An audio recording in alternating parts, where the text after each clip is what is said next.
dengan NPM 3323006 kelas 5C. Di sini saya akan menjelaskan tugas UTS Ekologi Hewan mengenai yang pertama, apa itu individu, dan yang kedua, apa itu populasi, dan yang ketiga itu, apa itu komunitas serta interaksinya.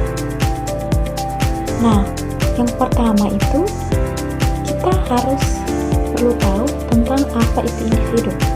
Nah, individu sendiri merupakan satu organisme tunggal atau satu pribadi orang yang hidup berdiri sendiri dan terpisah dari yang lain dan tidak dapat dibagi lagi menjadi satuan yang lebih kecil.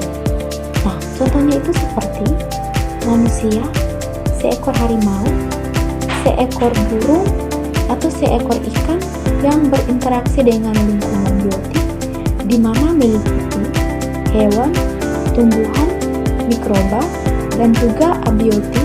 Itu merupakan seperti air, udara, tanah, cahaya untuk memenuhi kebutuhan hidupnya, dan juga mempelajari aspek seperti adaptasi, perilaku, sumber makanan, dan juga habitatnya.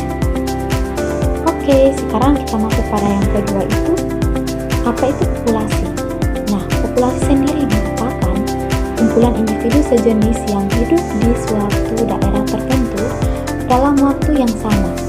Nah, dalam gambar ini, populasinya terdiri dari banyak individu sapi yang berada di area peternakan atau padang rumput yang sama.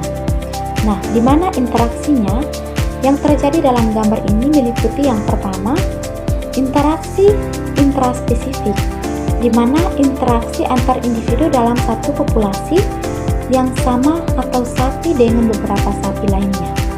Nah, ini terlihat dari cara mereka berkumpul dalam kawanan atau perilaku sosial dan mungkin bersaing untuk mendapatkan sumber daya seperti makanan atau ruang. Nah, yang kedua itu interaksi dengan lingkungan abiotik, di mana merupakan interaksi antara populasi sapi dengan faktor non-hidup di sekitarnya seperti tanah, rumput,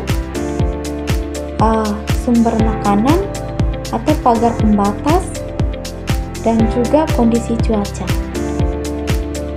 Oke, sekarang yang ketiga atau yang terakhir itu, apa itu komunitas? Di mana komunitas sendiri merupakan kumpulan berbagai populasi organisme yang hidup dan berinteraksi pada suatu lingkungan atau habitat yang sama.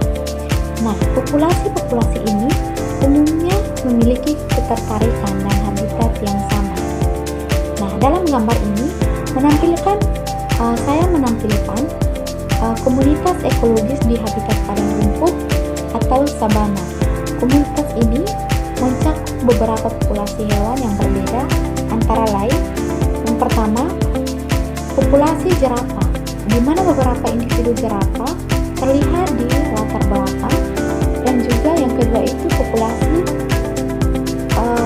wildebeest atau sekelompok wildebeest terlihat di latar tengah dan latar belakang.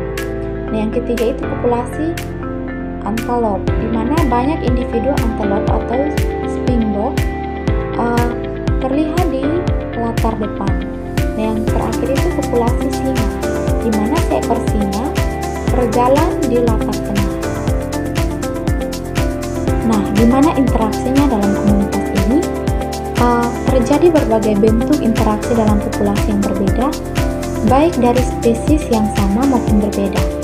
Nah, interaksi utama yang dapat diidentifikasi berdasarkan gambar ini dan pengetahuan ekologi meliputi yang pertama, predasi, di mana ini adalah interaksi paling jelas yang terlihat, di mana singa atau predator berpotensi memangsa wildebeest atau antelop atau mangsa. Nah, kehadiran singa memengaruhi perilaku dan populasi herbivora di sekitarnya. Nah, yang kedua itu kompetisi, di mana populasi herbivora seperti jerapah, wildebeest, dan antelop mungkin berkompetensi untuk sumber daya yang sama, terutama makanan atau rumput dan dedaunan dan air, meskipun mereka mungkin memiliki sedikit perbedaan relung ekologis, atau misalnya jerapah makan daun dari pohon tinggi, sedangkan wildebeest dan antelope makan rumput. Yang ketiga itu netralisme atau koeksistensi. Nah, ini berbagai spesies hidup berdampingan di habitat yang sama tanpa interaksi langsung yang signifikan pada waktu tertentu, seperti yang terlihat dari berbagai hewan yang berada dalam jarak dekat namun tidak langsung berinteraksi. Nah, yang terakhir itu simbiosis, di mana simbiosis merupakan meskipun tidak terlihat dari langsung, interaksi simbiosis mutualisme, atau misalnya burung ekspir yang memakan parasit pada kulit mamalia besar, atau parasitisme yang mungkin terjadi dalam ekosistem ini.